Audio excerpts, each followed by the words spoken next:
Good morning, adventurers. My name is Ben, and welcome to a morning show where I sit around, drink some tea, and talk about D&D. First up today, in terms of D&D news, we do not have any really, aside from the fact that this is going to be a pretty heavy news week, more than likely, which feels wrong because I just said that we don't have any news today. But we don't have news today because we are getting Wild Beyond the Witchlight tomorrow, and then there's D&D Celebration at the end of the week. So we are going to be having quite a bit going on through this whole week here into the beginning of next week. So we're actually probably looking at one of the last days of relatively quiet D&D news in the immediate future, before it'll tone back down again. Wizards is going to have a pretty big final quarter of the year here because they've got a book coming out every month for the next 3 months, including this one. So we're looking at 3 solid months of relatively frequent news that should be coming out about those things, hopefully, as they start to post different spoilers and leaks for it. I say spoilers and leaks like they don't mean to do it. No, little teasers. That's the word I was looking for. Teasers about the books that are coming up. So hopefully we will get to see those things as soon as Wilds comes out. They finish Celebration, and then we move into getting ready for Fizzbands in October. But moving on from news, we do not have any streams that I know of either today. Again, if you know of any streams, let me know. I will do my best to check them out around my work and other watching schedule. And if I think they're good, I think they're worth pushing to people, which I probably will because I really like D&D actual play. I will start plugging them on the schedule here as well.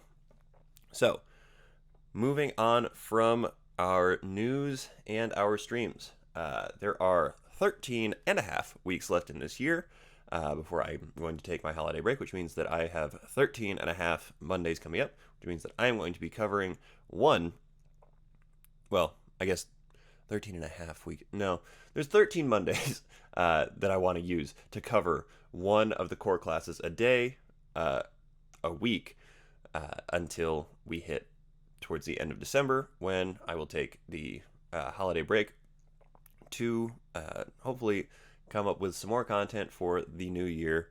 It's crazy to me that we are already getting towards that point because it still kind of feels like March or April of 2020. But that's how it goes sometimes. I don't know what to tell you.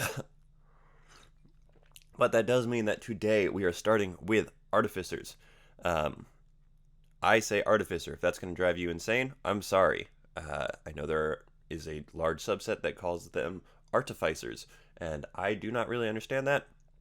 But I'm not going to knock you for the way that you pronounce it, so I don't know. You can knock me on that because comments help drive the algorithm. So do what you want to.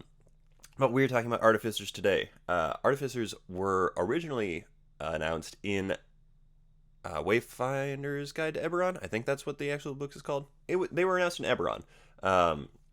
They are the only officially recognized added core class, which is crazy because 5th edition has been around for a while now, and they have added exactly one core class over the years that it has been out. Granted, I think that Artificers are a much needed addition because up until they were added, you really only had one core intelligence-based character in the Wizard, and most of the other skills had at least one, with the exception of Constitution, and even then, still kind of did. But Artificers are masters of invention and magic. They are your magical engineers of the world. If you wanted to play a magical engineer before the Artificer came out, you and your DM had to do some work in getting a wizard to kind of fit that vibe. And even then, it didn't always work out the best. Usually you would go looking for a homebrew or unofficial Artificer class anyway. So the fact that they put these in here makes me very happy, particularly because I really like to build and invent stuff. I like pushing creativity as hard as I can, especially in this game, which means that Artificers are really sort of my cup of tea. I didn't really mean to make that pun, but here we are.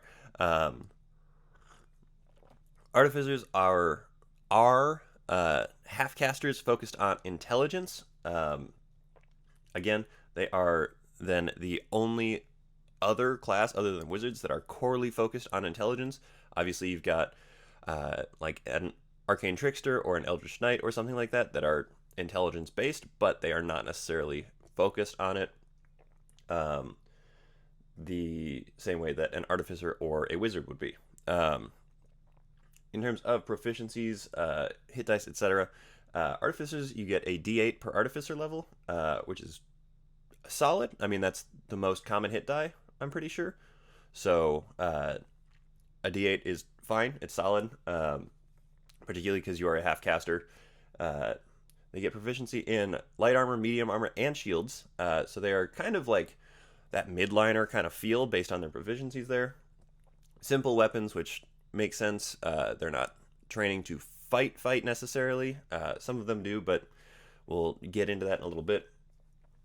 Saving throws are Constitution and Intelligence, which is great because anytime you can pick up Constitution proficiency is a good thing. Because again, as a half caster, you don't have as many spell slots, which means that you are probably going to be looking at a lot more of your concentration kind of spells, which is going to be great to have Constitution proficiency to try and maintain that concentration. And then you pick up a couple of skills from all of your intelligence-based ones and a few of the wisdom-based and or sleight of hand. This class is also the one that actually mentions gunpowder in it, like in the beginning for it. So it is one that is sort of embracing the idea of maybe there are guns in this world, which is cool and not necessarily for everybody, and that's totally fine. I don't have them in like my home game, for example, but I am very much open to the idea if a player wants to try and move down that path for me. So we're going to run through all of the core features of Artificer real quick here so that we get a general feel, and then we'll talk briefly about each of the subclasses. So at level 1, Artificers pick up their spellcasting feature, which is fine. It's intelligence based. They have their own spell list. For a little while, I think while they were UA specifically, they were pulling straight from the wizard spell list, but they got their own spell list when they were made an official class, which is cool. They have a couple of artificer only spells, which are also nice because it helps sort of round them out and solidify them, it feels like. So that's cool. But spellcasting is just kind of a thing you get when you're going to be a spellcaster. Really, at first level, they get magical tinkering, which is something that lets you essentially tap a tiny mundane object and give it a small magical effect. It's kind of like a prestidigitation putting into an object sort of thing. It can be a light. It can emit a recorded message. It can either produce some kind of nonverbal sound or a smell or something like that. Or it can produce a static visual effect on it. So like a mug, for example, let's see, you can see that there. This has a tree on it. If this were a black mug and I used my magical tinkering to add that tree, that's kind of what it would be. Cool. I mean, useful in a lot of ways if you think about it and you are in those kind of situations where you're being forced to think creatively about like how to get a message to someone or something like that. But it is obviously a level 1 feature, so it is one of the lower level features that you can pick up. Two at second level is what I mean. You pick up Infuse Item. This is kind of the like bread and butter of the Artificer class. When you finish a long rest, you can touch a non-magical object to infuse it with one of your infusions. There are a whole list of infusions that we are not going to go through all of them. Definitely go check it out if you want to see them. A lot of them are super, super cool. And they list, or they describe it as a prototype of a finished magic item, essentially, which is a good way to describe it, I think. So finish a long rest, you can touch a non-magical item and infuse it with some amount of magic. This is important because that means that at level 2, when you do this to a weapon, because some of the infusions focus on weapons, you are giving yourself the ability to have a magic weapon starting at level 2, because a magic weapon is literally just a weapon with magic in it. that can be like if you take the Helm of Gleaming effect and were to apply it to a short sword, uh, like not even as an artificer, just in general, it becomes a magical short sword because it has magic in it. Um, so this can be huge for the same reason that like Shillelagh is big for druids at early levels. Um, Moving on from second level, at third level you pick up your Artificer Specialist feature, or you pick up your Artifice Specialer subclass. It's your subclass. You get your subclass at level 3. Um, there are 4 currently for Artificers. I'm kind of hoping that we get another 1 or 2 as we move through the next 3 books that are coming up, but I'm also not really holding my breath on that because we haven't had UA for it at all. So it would be a super great surprise if it did come out, but there's no guarantee we're going to get it. There's no real indication we're going to get it. I just like Artificers and I'm hoping. That's it. But for now, we have the Alchemist, the Artillerist, the Armorer, and the Battlesmith, which we'll sort of talk about briefly towards the end once I get through the 1 through 20 of this whole thing. Next up at third level, as well as your specialist thing, you get the right tool for the job feature, which means that you can create a set of artisans tools over the course of an hour. If I'm remembering correctly, yes, it can coincide with a short or long rest. So if you're taking a short rest, you can use this feature to give yourself another set of artisans tools. They're not magical tools, but you can just have them, which is super helpful because artificers are proficient with a lot of tools. As long as you have like a set of thieves tools or a different set of artisans tools, you can make this. All you need is one set of tools to make whatever set of tools you need. It's important to know that those tools that you have created magically disappear when you use the feature again, but by that point you will have probably used the tools for what you need them for, obviously. Moving on, at 6th level you get the feature Tool Expertise, which means that you double your proficiency bonus when you use your tools, which is cool. It's straightforward. It's right in the name. That's all it is. Whenever tools come up and you need a little bit of extra help, that's very helpful. And because it comes online at 6th level, you are starting with an additional +3 minimum then instead of a +2, which is great. Starting at 7th level, you get the Flash of Genius feature, which allows you to use your reaction to grant yourself or another creature within 30 feet of you a bonus to an ability score or saving throw equal to your intelligence modifier. You can use it feature a number of times equal to your intelligence modifier per long rest. But that's really great because intelligence is your core feature. You can be looking at a +5 early. You're looking at a +4 more than likely by level 4, which means that then by level 5, you're probably looking at a +5, or not level 5, level 8, you're looking at a +5. As long as that is the thing that you're like pumping your ability score improvements into. So this can be super, super helpful and super, super clutch in the same way that like a bless or a guidance could be, except you're rolling out max on those things. It's anything that allows you to add to a saving throw is super helpful because you can use this in conjunction with like a concentration check on a spell or something like that. So keep that in mind as you are going through and using it. At level 10, you pick up Magic Item Adept, which allows you to attune to 4 magic items at once. The normal limit is 3, so at 10th level you bump up to 4 different magic item attunements. They do this almost definitely because a lot of your items that you create with your infusions require attunement, but even so, if you are not actively using those or you have a bunch of them that are not attunement based, you're getting an additional attunement slot, which is awesome. That's super cool. It also lets you craft magic items that are common or uncommon for, a quarter of the time and half of the cost. I had to make sure I got those right because flipping those changes things dramatically. But there's a lot of good magic items for uncommon and lower rarities. Like, the winged boots are uncommon that's phenomenal. So you being able to produce that is fantastic. Um, at 11th level, you pick up spell storing item.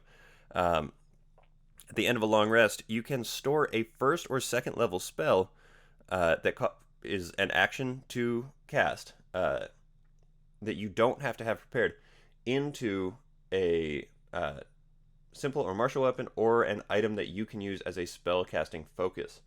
Um, and then anybody that's holding that weapon or item can use an action to cast that spell out of it. It doesn't have to be you, which is fantastic.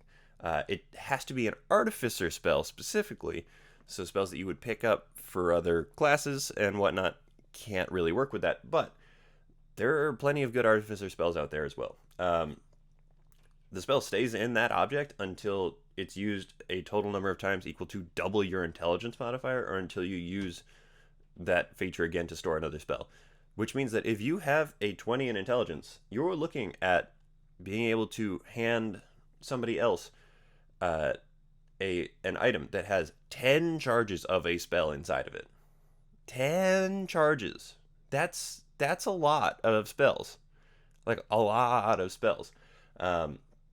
And because this is a core class feature, it can interact with the subclass spells that they pick up, which means that, and we will again talk about this in a second, if you pick up Healing Word as a, oh wait, no, you can't do Healing Word. If you pick up Cure Wounds as part of your class or subclass, you can put that in there, and then it gets to be used as many times as double your intelligence modifier for somebody else.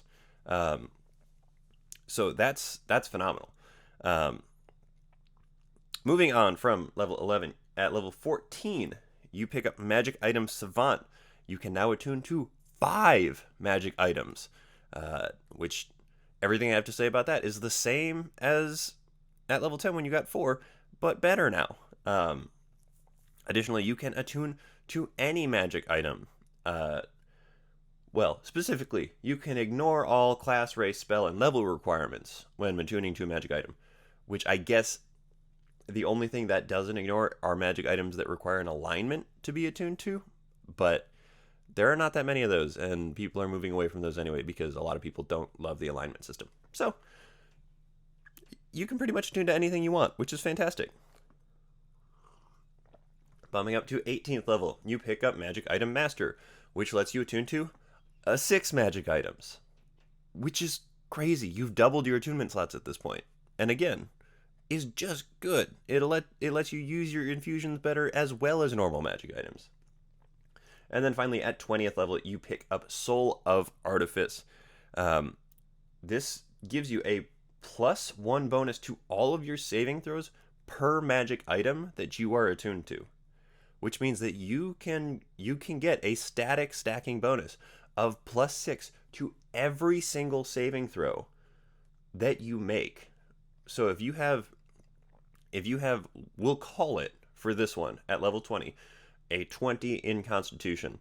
That's 5 for that. +6 for your proficiency bonus, plus another 6 for your Soul of Artifice. You are looking at a +17 to that saving throw. And throw on Flash of Genius on top of that. You're at a 22 bonus to that saving throw specifically.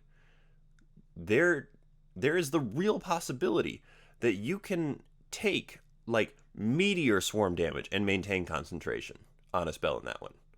Assuming you save from the meteor swarm, which again, if you have a decent dexterity, you're getting a +6 from your Soul of Artifice if you have 6 magic items attuned, which is fantastic.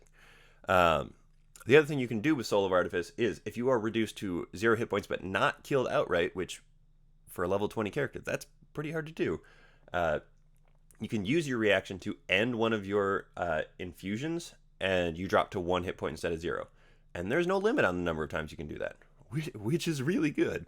I mean, the limit would be as many infused items as you have. But honestly, that's pretty good. And at 20th level, that is 6 infused items. So you have 6 shots at doing that, and then you can reinfuse a bunch of stuff over a long rest. that is the core class list for Artificer. I love it. I think it's super cool. I think it's super fun.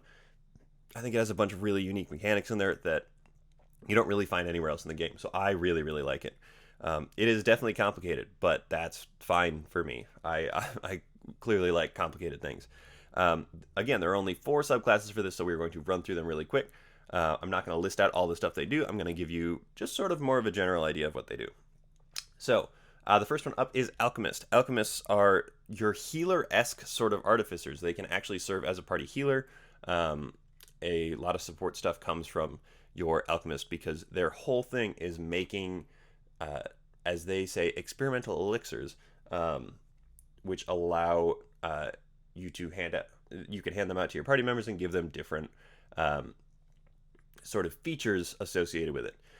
Pretty much everything past your first feature in that one is centered around healing of some kind. So it really is all about being a sort of mini healer, which is cool. It's really cool that you can do this as an intelligence-based character and be an amount of healer, because almost all other healing comes from wisdom-based things, with the exception of like Paladin, or if you decide to pick up one of the healing spells as a bard or sorcerer, if you can pull that. Moving on from the Alchemist, you have the Armorer, which, as you might guess, is your tanky kind of character. These artificers have mechanical armor that they create, that they also gain proficiency in heavy armor, which is cool, because of this feature. But their armor is magical; it can't be taken off of them, and you can take it on or off as an action, like the whole set of armor, which is super rad. There are 2 sort of like settings on this armor that sort of upgrade as you go forward. They are the Guardian and the Infiltrator. The Guardian is a like more frontliney combat kind of thing, and the Infiltrator is a more, well, infiltration kind of thing, like a stealthy-ish sort of thing, which is cool. Moving on from there is the Artillerist. This one is honestly, for me, the hardest one to sort of pin down on what exactly it is. So I have it labeled in my notes as a blaster slash cannoneer. Because really what they do is they make little magical turrets and little magical cannons to shoot magic at stuff. They're good like midliners, because they want to kind of stay close enough to the fray to like be able to like jab in at stuff, but far enough back to where they're not getting stabbed over and over again. It's a really cool one, and you kind of have to play this one to get a feel for it in game. There's a lot of subclasses in the rules that you can read and sort of understand. This one you have to play, I think, just because of the couple of like weird little features. You've got your Eldritch Cannon, Arcane Firearm, and Explosive Cannon features and stuff like that. So I think it's one you have to play. And finally, you have the Battlesmith Artificer. These guys are your like more like fightery kind of things. Like they're front-ish liner. They're more between front and midline, because your armor is for sure your absolute frontliner of this class. But Battlesmith, it's like a Beastmaster Ranger, but with a robot buddy, and obviously much better written than the Beastmaster Ranger because it follows more closely to the Tasha's Beastmaster Ranger tools than the original Beastmaster Ranger tools. Comparing it to a Beastmaster Ranger, I'm sure is turning a lot of people off to actually wanting to play it. But this one might be my favorite subclass out of all of these, because you're an engineer where you made a robot buddy who fights alongside you, called your Steel Defender, which is a lot of fun. This one is also good because I think that because of the focus on intelligence and constitution, Artificer is sort of relegated to be a caster class, even though it is only a half caster, with the exception of this one, because you can add your intelligence modifier instead of your strength or dexterity modifier to attacks with this subclass, which I think is sort of a big piece for it. It removes the split focus that a class like the Barbarian has the same problem with, and focuses it back on instead your core score, which is something that I'm a big fan of. So that is all of the Artificer stuff. That is the full core class. That is a brief overview of each of the subclasses. Hopefully this was helpful. Artificers, again, are the newest class that has come out for 5th edition, and so I think that more people should try them out, see how they are.